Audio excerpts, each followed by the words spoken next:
Are there funds available this year? Well, Have you seen the Grover Cleveland? let me, are there funds available this year? I'm going to answer that head on. Last night, I'm not mentioning any names, we were out and a man said, I think you're a fool for leaving Washington. Francis and I were out for dinner. And he said, I didn't do anything for you the last time, but this time I'm going, as soon as if you decide to announce, I haven't announced yet. I'll write a check and I'll make $10,000 available for you. Well, 2 years ago, I got a $250 check, and I thought we were really setting the world on fire. So it's a different ball game. People are. Let me tell you this. I get letters, I get telegrams today. One is very simple, just said run, but I've got a lot of great support from the grassroots areas. And do I sound like a candidate or not?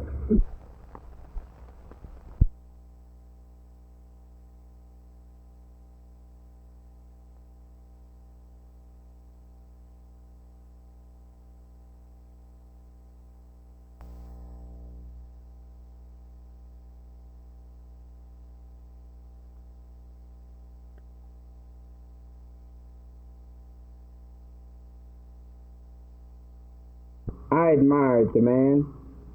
I loved him. To me, he was more than just a friend, but he was my leader, of whom I had the pleasure of being willing to follow. I like the fact that his life ended with a mountaintop experience. I believe that God had it fixed that way. Because the mountaintop experience, as I see it, is one wherein one is upon a mountaintop, high and lifted up, wherein he is able to see very clearly those things which are present below him. Martin Luther King saw.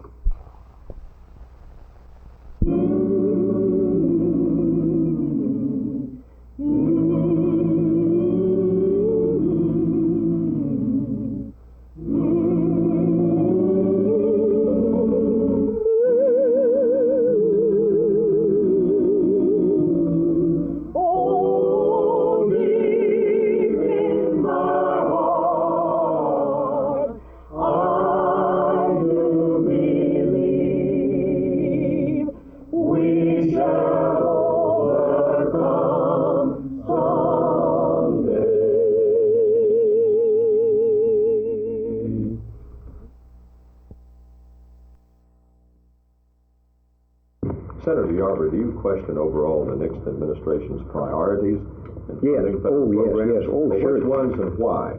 Well, I question the fact that they denigrate education and health to some of the lowest priorities they have.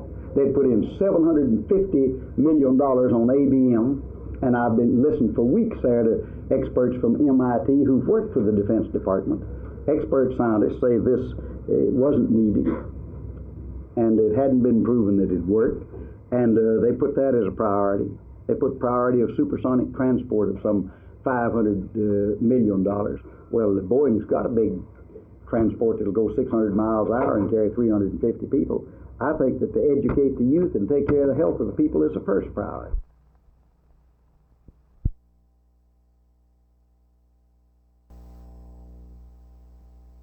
We're going to get them to keep separate bills, and I'm going to make you figure out some way how to pay your bills there. Yeah, you're spending too much money on room service, and you do. I have to call on your phone.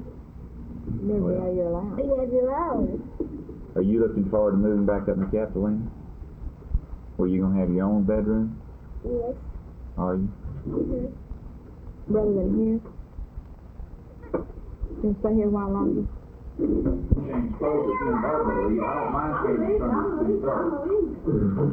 Room service most? Well, she probably does. Obviously he does. It's the best thing, isn't it? I think.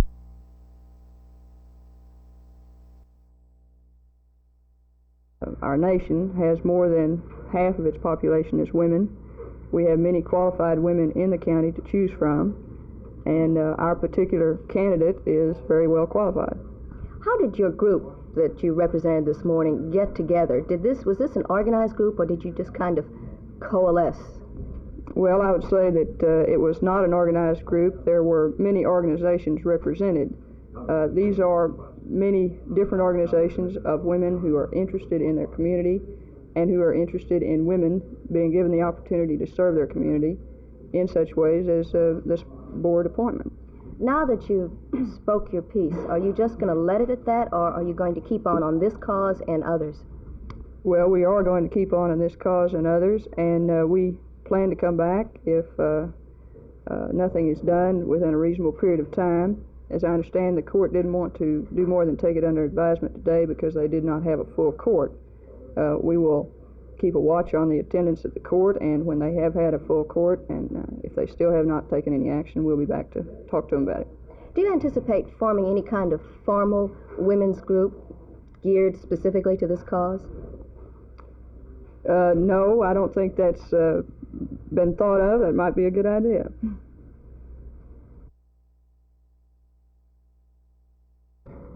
Vern, I don't really have a preference.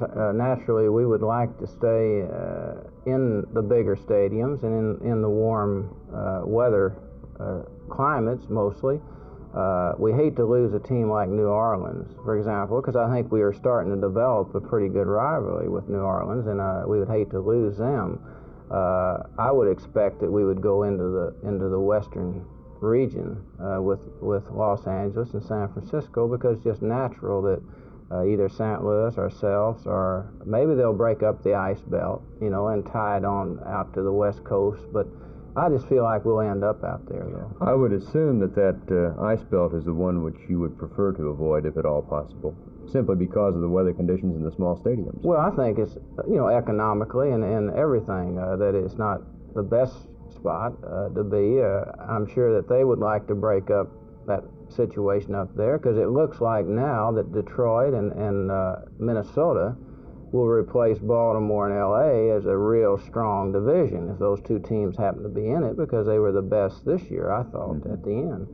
But you have to think about Green Bay and Detroit rivalries between the Bears and all, and you just hardly can break those teams up either.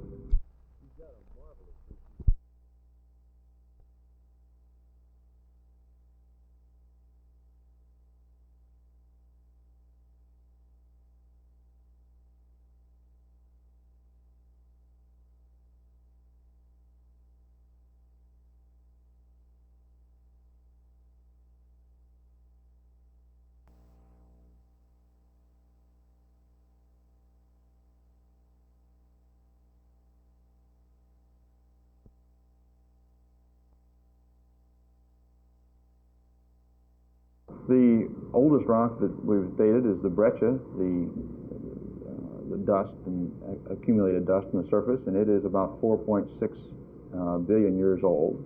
That's billion with a B? Billion, yes. 9 zeros afterwards. The rocks that we have here in the lab are a bit younger than that. These run about 3.6 to 3.8 billion years old. They're older than any rocks that we know of on Earth. Our oldest Earth rocks are around 3.5 billion years old. These rocks are equal or older in age to anything we have discovered so far in our collections throughout the world. Is there a difference? You have several samples of varying sizes. Is there a difference in what you can learn from them? It turns out you can learn an awful lot from a very small sample. We've been working on samples as small as a few microns. We have some pictures here of just the surface properties of some of these samples, where you're looking at spheres and indentations on the spheres and blobs of nickel iron in the surface. These are very small. This is a very large sample. For samples that were distributed to scientists, it's 22 grams. We work on generally a few tenths of a gram or maybe a few hundredths of a gram of material. From what everyone has learned from peering into and probing these rock samples, have you destroyed any theories about the moon's surface, or have you gained any new ones? Well, I guess you can say we destroyed the theory that it was green cheese, but beyond that, no. We have modified a number of theories, I think. The fact that the lunar surface is so old certainly tells us that we have to revise our thinking about its time of origin and its mode of origin, really.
When the Congress added another $1.5 billion to the HEW budget, we couldn't even spend it intelligently at this point because you have to go through the various states and the other systems, and it's the wrong dollars in the wrong place at the wrong time, into things like impacted aid, into Title I,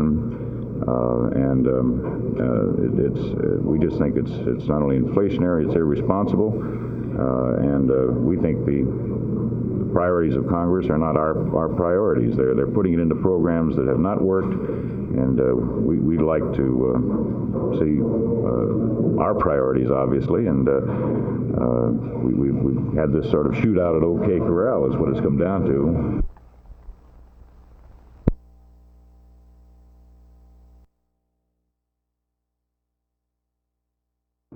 Watson did not appear in court today as counsel waived his appearance.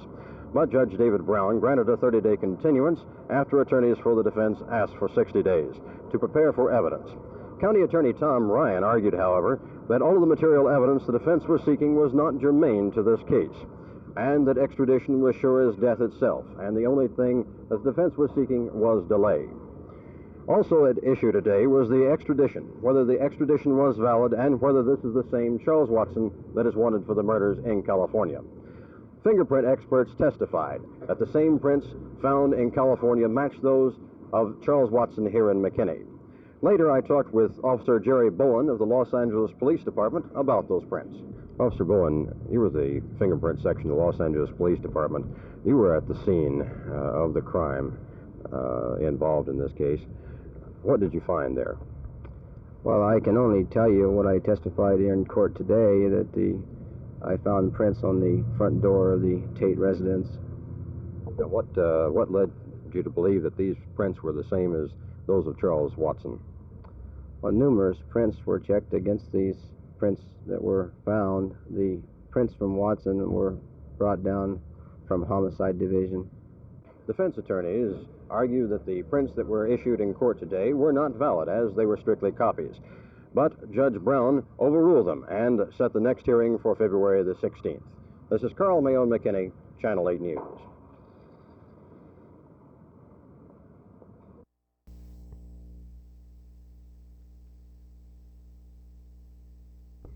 I think that it was very fortunate that it worked out this way because we have preserved about as close an alignment to what we had before we broke down into national and American conferences.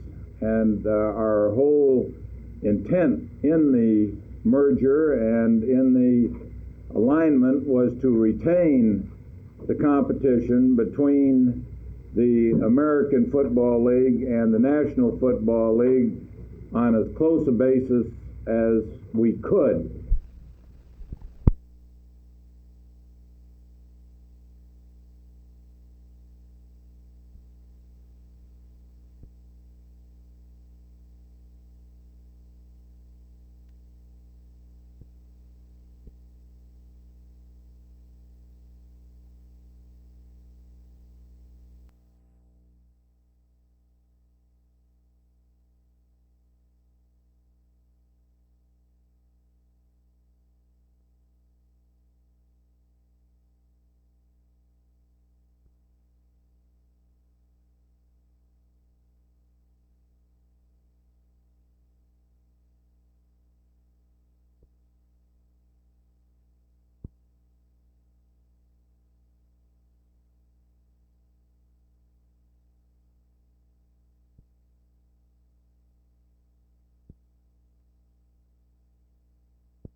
As a former press secretary to a president, what advice would you give to the press in light of a statement by the current vice president to the press in regards to, why don't you fellas print what I mean, not what I say?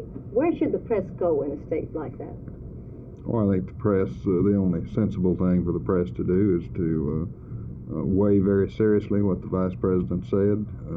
Certainly there's some validity in his complaints, and I think most of the press realizes that.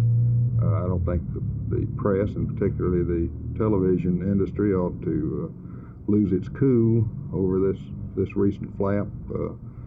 I think there was some overreaction to it. I think it's beginning to settle down now into a decent discussion and debate, which is what it ought to be.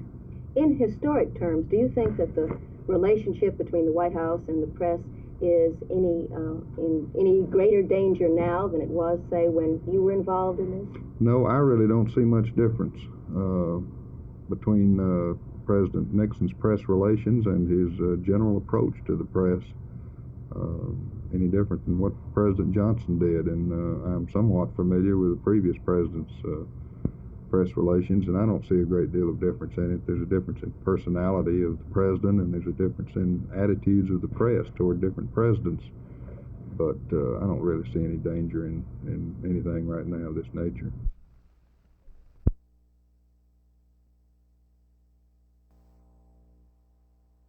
I think that the commercial law, the law of the marketplace, is good enough for transactions that affect real estate and money matters, property and things of that sort, but I don't think they really meet the needs of the people, that is the social problems that we're confronted with today in court. I think we have to use a somewhat different approach and a new dimension in dealing with them. What do you mean by a new approach? What kind of approach? Well, all of us who have been trained in the law, of course, have been steeped in the adversary system, and that is two competing attorneys with equal competence, let's say, bringing out the things that we want the court to know about our side of the case, and perhaps suppressing those things that our opponent might want revealed. And sometimes these things become a game rather than a real search for truth. And people are uptight when they're in court, and I don't think we very often really get to the meat of the problem when we use this adversary system.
Most certainly, as far as any particular area of the state is concerned, because you have the greatest concentration here.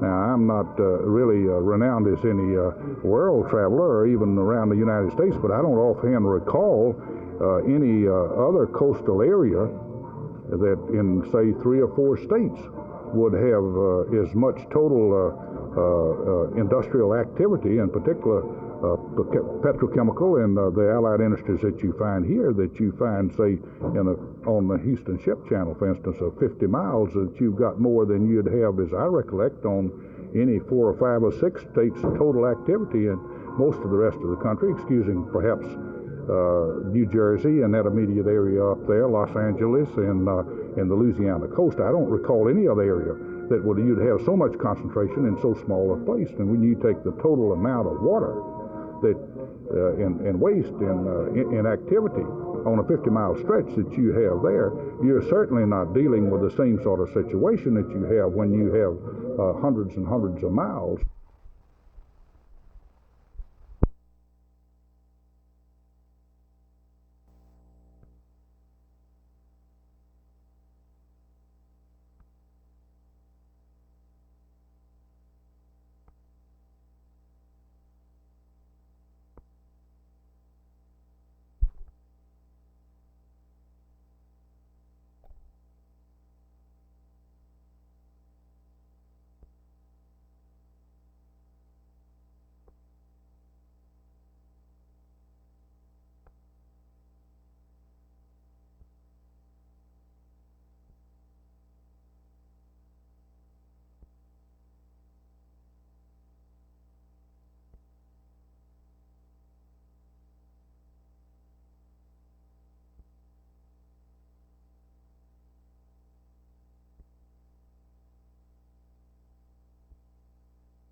Because the Tarrant County Convention Center is a matter of civic pride in Fort Worth, one of the greatest things to happen to the city in a long time, the men who are on the board of directors are justifiably quite proud of their positions there. There will be some changes made in that board of directors at tomorrow's county commission meeting, and there may be some waves made by those changes. At least one county commissioner says he's going to change the man he appointed to the board, not so much because the one who is on the board now is not doing a good job, but just because the commissioner feels a change of faces can't hurt anything. There are a total of 9 members of the board, 5 of them appointed by elective officials. The other 4 are members at large, and their positions all come up in January. The ones appointed by the officials have terms which run concurrent with the official, the commissioner, or the county judge, as the case may be, who appointed them. At any rate, there will be at least one change made in the Tarrant County Convention Center board tomorrow. That's about the only real action to come before the county commission tomorrow, other than a consideration of a new freeway east-west in the south part of the city, but that's a little premature yet. The city council has little to talk about. Most of what they'll be doing is purely routine. In Fort Worth, Jerry Taft, Channel 8 News, reporting.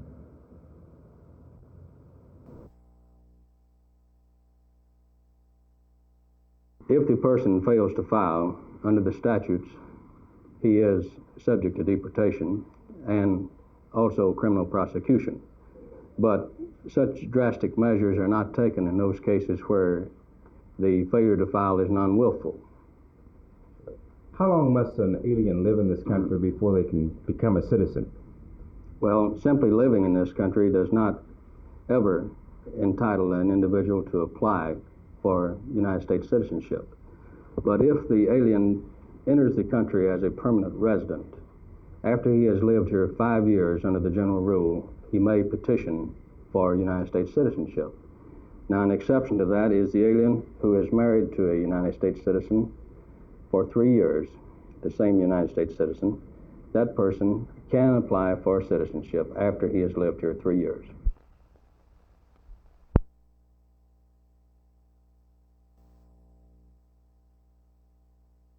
Well, the multiple formations, as Hank ran it against Minnesota, accomplished what it's supposed to accomplish, and that's to get them off guard. And it was very noticeable that Minnesota was unable to tee off as they were against the Rams and against Cleveland, knowing exactly what probably is going to come. They had no idea what was going to come from that stacked die, and the result was they were very cautious in their play. And just that mental breakthrough there caused them to have errors, which eventually beat them. And so from that standpoint, it was an excellent game plan, and it worked very well.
The City Council faces a series of more or less routine matters tomorrow morning. Modification of procedures for payroll deductions, discussion of installation of a water transmission line on the near south side to provide adequate water service in one of the city's most rapidly developing areas. County commissioners may see some smoke as they consider appointments to the board of directors of the Tarrant County Convention Center. At least one name on that list is scheduled to change. As many as 5 could be affected. I asked one commissioner about it, and he said, well, it's not at all that the people currently on the board are not doing a good job, but then he said, neither does anything last forever. New faces and new ideas, it seems to be his opinion, can only be a healthy development in such a situation. The commissioners will also hear from the Tarrant County Hospital District representatives tomorrow. They'll be seeking consideration of access to the John Peter Smith Hospital area in planning for a new east-west freeway which is scheduled for the southern half of the city of Fort Worth in the not-too-distant future. In Fort Worth, Jerry Taft, Channel 8 News, reporting.